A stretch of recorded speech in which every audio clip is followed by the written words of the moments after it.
Bismillahirrahmanirrahim. Assalamualaikum warahmatullahi wabarakatuh.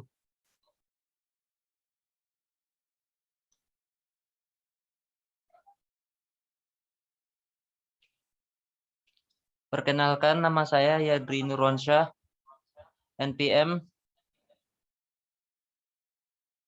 19010042, semester genap, semester 6 kelas genap, mata kuliah manajemen perawatan.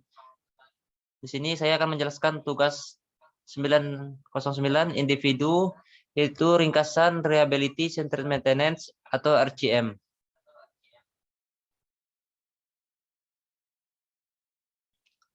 Reliability Centered Maintenance RCM merupakan salah satu tujuan dari maintenance adalah untuk memastikan bahwa suatu aset fisik tetap melakukan tugasnya sesuai parameter yang diinginkan oleh penggunanya. Dalam hal ini, Reliability Centered Maintenance RCM merupakan peranan penting dalam melakukan maintenance. RCM Reliability Centered Maintenance merupakan sebuah proses atau metode yang digunakan untuk menentukan kebutuhan maintenance suatu aset fisik agar tetap bisa melakukan tugasnya. Inilah aset manajemen dan reliability centered maintenance service-nya.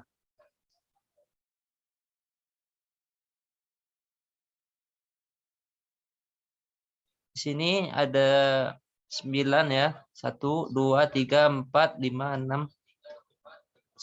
Yang pertama, successful financial manajemennya sukses manajemen keuangan. Terus systematic enterprise risk management, optimized asset life cycle maintenance, maximized asset performance, availability and reliability, optimum and efficient maintenance, sustainability, continuous improvement, competency improvement, and staff empowerment. Selanjutnya, analisa kegagalan. Yang pertama, single failure analysis adalah analisis kegagalan tunggal dapat diterima. Jika misalkan pompa ABC-nya gagal, itu akan menjadi jelas dan akan memiliki konsekuensi langsung yang tidak diinginkan dari kegagalan.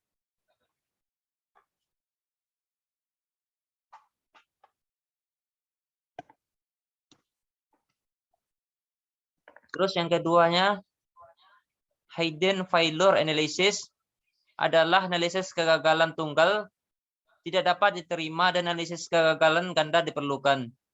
Jika pompa ABC atau DEF gagal, itu tidak akan terlihat dan tidak akan memiliki konsekuensi langsung yang tidak diinginkan dari kegagalan. Yang ketiga, run to failure analysis adalah tanpa konsekuensi keselamatan operasional dan atau ekonomi sebagai akibat dari kegagalan pompa tunggal. Setiap pompa merupakan komponen run to failure karena kegagalan masing-masing pompa terlihat jelas di ruang kontrol. Pemeliharaan korektif harus dilakukan pada waktu yang tepat ketika salah satu pompa gagal. Selanjutnya, failure mode and effect analysis FMA adalah sebuah metode analisis kesalahan yang muncul dari proses perancangan suatu pekerjaan rancangan. Failure mode and effect analysis berupa sebuah lembar yang berisi poin-poin penting dalam proses pembuatan rancangan yang dapat berpotensi terjadinya kesalahan. Jadi dia berupa lembaran, di sana lengkap, ada tanggalnya, ada permasalahannya apa gitu. Terus di sini ada COFA. Dikembangkan untuk memasukkan semua keterangan yang sama dengan FMEA serta keterangan tambahan sehingga mencakup semuanya. COFA juga mencakup proses pengambilan keputusan untuk menentukan konsekuensi dari kegagalan berdasarkan kriteria keandalan alat tertentu. Semua logika RCM untuk mengidentifikasi komponen kritis yang berpotensi menjadi kritis, komitmen dan komponen ekonomi terdapat dalam kerangka COFA. Pada COFA juga telah disertakan logika deterministik apakah terjadi kegagalan jelas atau tidak. Dengan demikian COFA merupakan metode yang jauh lebih sederhana, akurat, dan komprehensif untuk mengidentifikasi fungsi peralatan dan konsekuensi kegagalan daripada FMEA atau FMCA. Selanjutnya, berikut merupakan tahapan-tahapan dari maintenance strategi RCM, Reliability Centered Maintenance. Yang pertama, asset register, merupakan backbone maksud saya dari semua tahapan yang ada. Hal ini dikarenakan aset register merupakan daftar aset fisik yang nantinya akan dilakukan maintenance untuk kedepannya. Aset register dibuat berdasarkan ketentuan dari perusahaan dan standar yang ada. B. Criticality ranking merupakan nilai tingkat kekritisan yang menempel pada suatu aset fisik berdasarkan metrik POF probability of failure and COF consequence of failure, sehingga nantinya akan dihasilkan apakah suatu aset fisik masuk dalam tingkat kekritisan high, medium, atau low. FMEA dan test development di sini mendefinisikan failure mode dengan basis equipment, dan di setiap failure mode akan mempunyai maintenance test, tugas maintenance ataupun tindakan pencegahan yang dibutuhkan.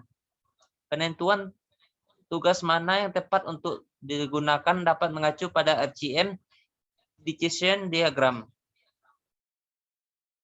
Selanjutnya, bundling and leveling.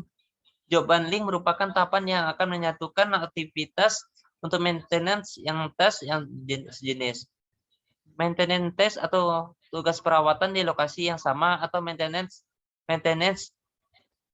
test pada peralatan yang sama. Leveling merupakan tahapan yang akan mendistribusikan load maintenance, di mana maintenance load akan dibandingkan dengan resources yang tersedia. Di sini nantinya akan terlihat apakah resources sudah sesuai dengan load yang ada atau belum. Setelah leveling selesai, maka tahapan selanjutnya adalah pembuatan checklist dan melakukan upload ke CMMS. Setelah upload selesai, maka maintenance strategi RCM yang sudah dibuat dapat dijalankan, dievaluasi, dan dilakukan improvement jika dibutuhkan. Selanjutnya kita masuk ke preventive maintenance atau PM. Preventive maintenance adalah kegiatan pemeliharaan dan perawatan mesin produksi yang dilakukan dengan tujuan agar tidak terjadi lost time akibat kerusakan mesin.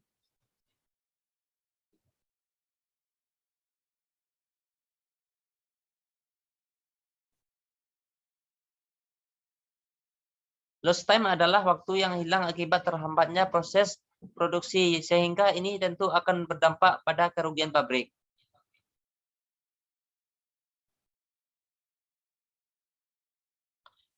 Terus, yang pertama, condition directed. Apabila ada pendeteksian ditemukan gejala-gejala kerusakan peralatan, maka dilanjutkan dengan perbaikan atau penggantian komponen.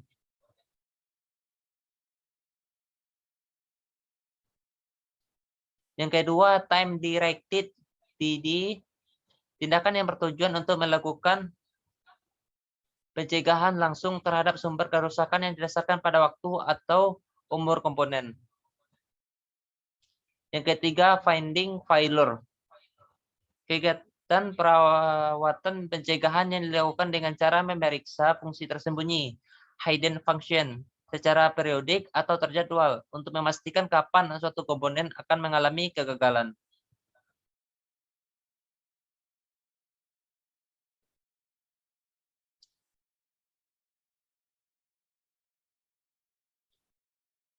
Selanjutnya, berikut organisasi yang sudah melakukan pekerjaan PM adalah satu, tugas PM operator. Seputar operator, tes fungsional. Terus yang kedua, tugas PM engineering. Tes performance. Perawatan prediktif seputaran engineering.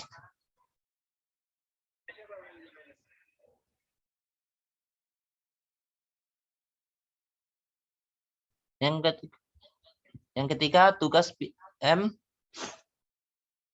maintenance.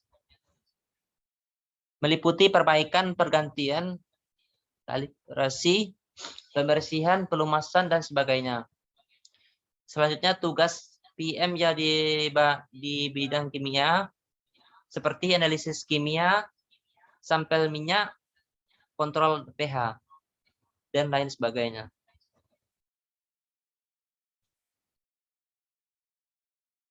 Selanjutnya, RCM monitoring item weighing factor.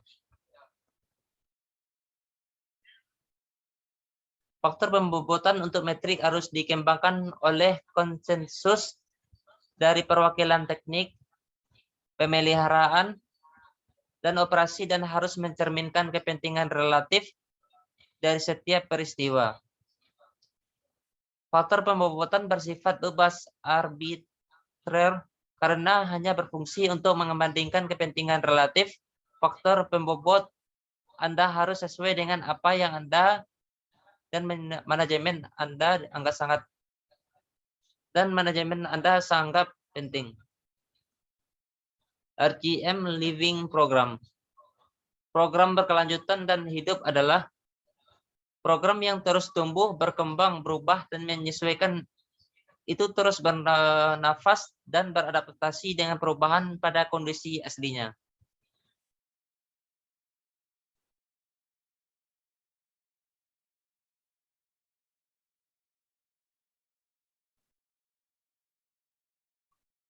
Di sini ada RCM monitoring items. Pertama, for the facility, ada plan trips, capacity factor.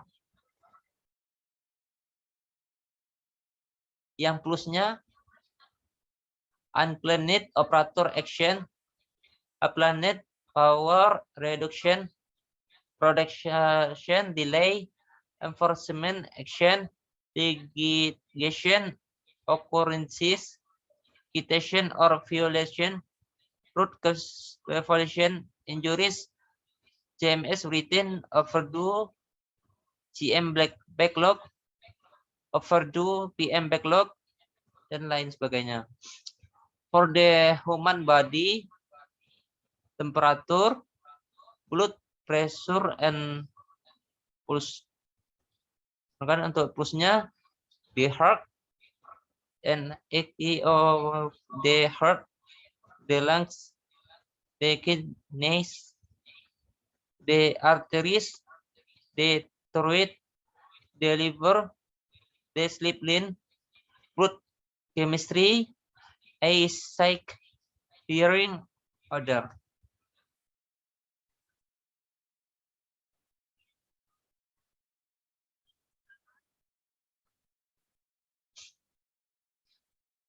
Berikut graf teknisi feedback, kategori feedback sebagai berikut, di mana di dalam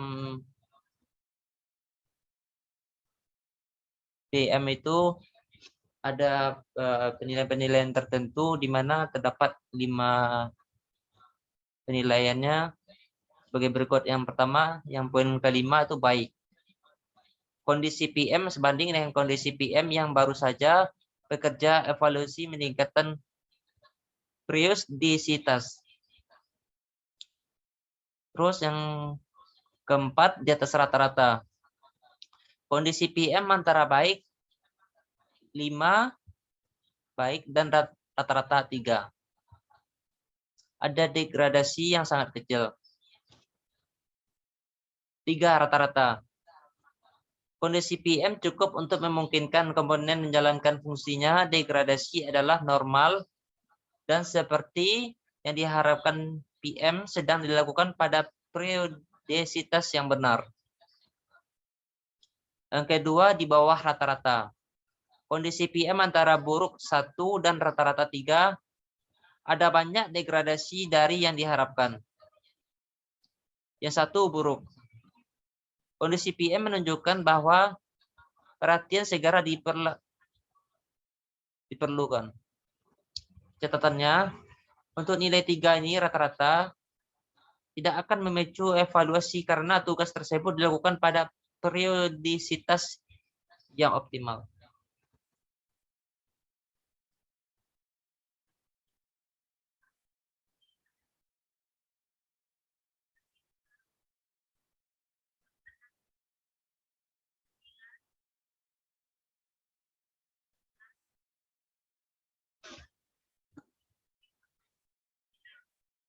Selanjutnya, reliability komponen.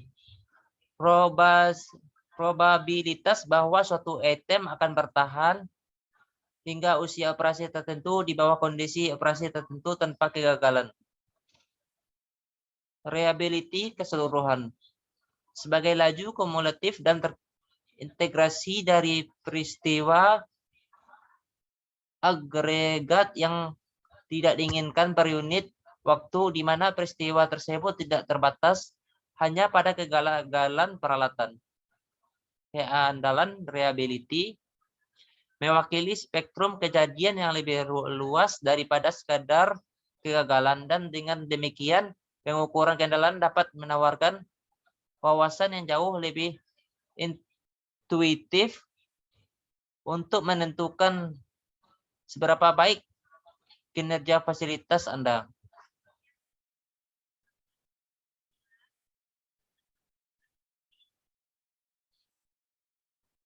Ini menggambarkan sekitar 76% perusahaan manufacturing dunia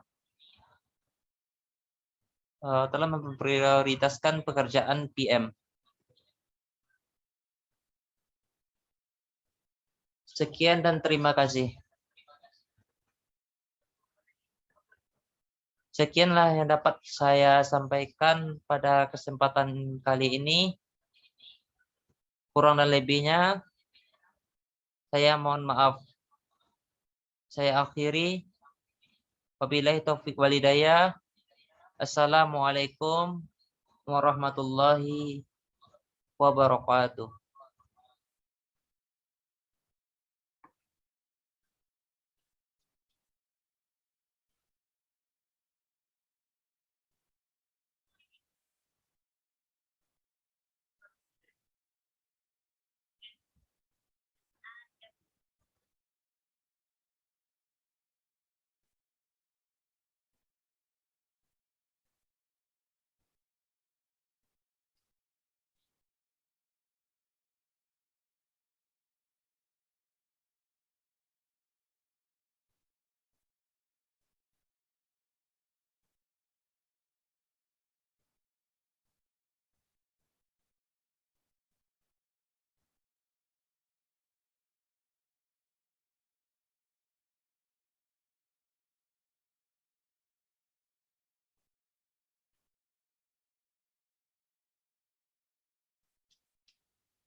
Halo, halo.